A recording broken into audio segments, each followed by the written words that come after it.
मन करता है ना, मन करता है ना जिसने पेपर लीक किया उसका बूदा निकाल के उसको जमीन में गाड़ दे। आता है ना गुस्सा। हम पद खाली रख लेंगे, हम नौकरी नहीं देंगे। हम आपको भूखा मार देंगे और नौकरी नहीं देंगे।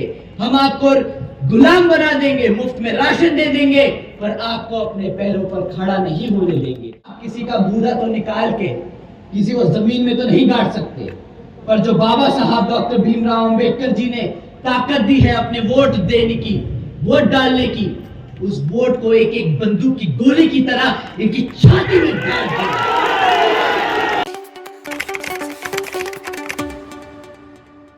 हमारे यहाँ कितने युवा साथी हैं? पंडाल में एक बार हाथ उठा के बताएं। बाप रे,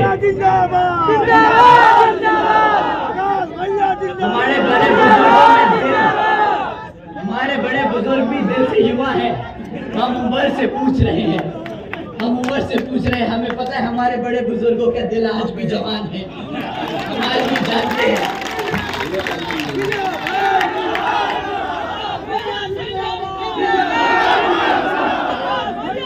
परंतु साथियों, हंसी मजाक अपनी जगह है, पर जो मैं मुद्दा आपके बीच में रख रहा हूँ वो बहुत ही जरूरी है। हमारे बड़े बुजुर्ग जानते हैं कि जब आप सत्ता में नहीं होते, जब आपके लिए कोई नेता पार्लियामेंट में नहीं लड़ता, आपके लिए आपके हकों की बात नहीं रखता, तो कैसे ये जातिवादी सोच रखने वाली पार्टियां हमारे समाज को तोड़ती हैं। आजकल इन लोगों ने रोजगार को नया मुद्दा बना रखा है। इन्होंने रोजगार को नया तरीका ढूंढा है जिस तरीके से हमारे युवा साथियों को तोड़ा जाए। क्या आप जानते हैं पिछले 10 साल में युवा बेरोजगार घूम रहा है, 30% युवा बेरोजगार घूम रहा है साथियों। और ये कोई सोची समझी या कोई गलती से नहीं हुआ कि हम रोजगार नहीं दे पाए। आप जानते हैं सेंटर और स्टेट में जहां पे भाजपा की सरकार चल रही है, वहां पर 50 लाख से ज्यादा सरकारी पद खाली पड़े हैं। ये जानबूझ के आपको रोजगार देना नहीं चाहती साथियों, क्योंकि इन्हें पता है कि अगर उन्होंने वो पद भरे तो रिजर्वेशन भी देना पड़ेगा। आप लोगों का हक मारने का इन्होंने नया तरीका ढूंढा है। आप लोगों को रिजर्वेशन से दूर रखने का इन्होंने नया तरीका ढूंढा है। हम पद खाली रख लेंगे, हम नौकरी नहीं देंगे। हम आपको भूखा मार देंगे और नौकरी नहीं देंगे। हम आपको गुलाम बना देंगे, मुफ्त में राशन दे देंगे, पर आपको अपने पैरों पर खड़ा नहीं होने देंगे। साथियों, ये इनकी सोची समझी चाल है।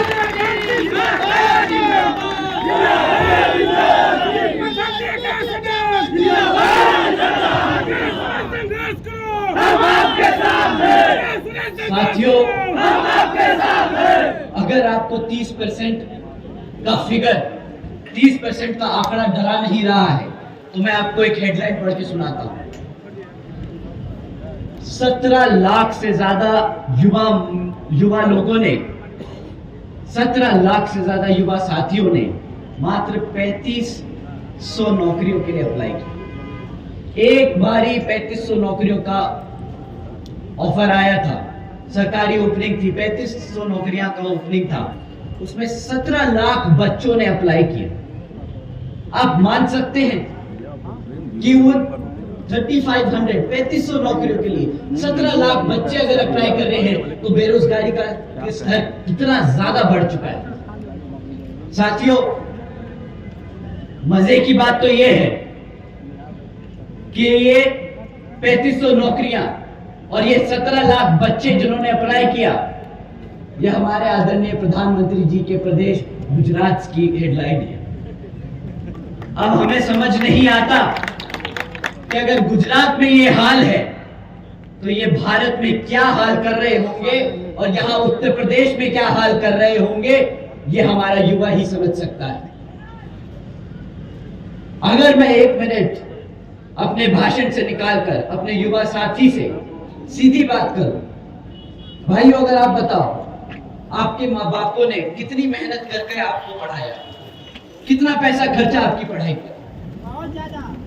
आपकी जिंदगी के 12 से 15 साल उन्होंने खर्चा उठाकर आपको पढ़ाया लिखाया। आपको नहीं लगता कि यार मैं भी कमाऊंगा, मैं भी अपने माँ बाप के लिए कुछ करके दिखाऊंगा, उनके लिए भी मैं सहारा बनूंगा? बताइए साथियों, करता है ना दिल?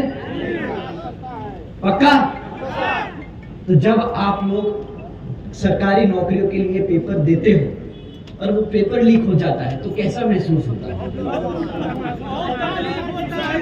मन करता है ना, मन करता है ना जिसने पेपर लीक किया उसका बूदा निकाल के उसको जमीन में गाड़ दे। आता है ना गुस्सा? तो मैं अपने सभी युवा साथियों से दरख्वास्त करूंगा कि इस आने वाले लोकसभा चुनाव में आप किसी का बूदा तो निकाल के किसी को जमीन में तो नहीं गाड़ सकते, पर जो बाबा साहब डॉक्टर भीमराव अंबेडकर जी ने ताकत दी है अपने वोट देने की, वोट डालने की, उस वोट को एक एक बंदूक की गोली की तरह इनकी छाती में गाड़ दे।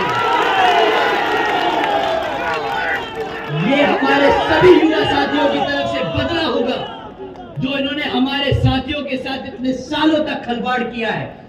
साथियों, ये कोई मजाक नहीं। अगर मेरे शब्द थोड़े से ज्यादा निकल गए, गंदे निकल गए, मुझे माफ कीजिएगा।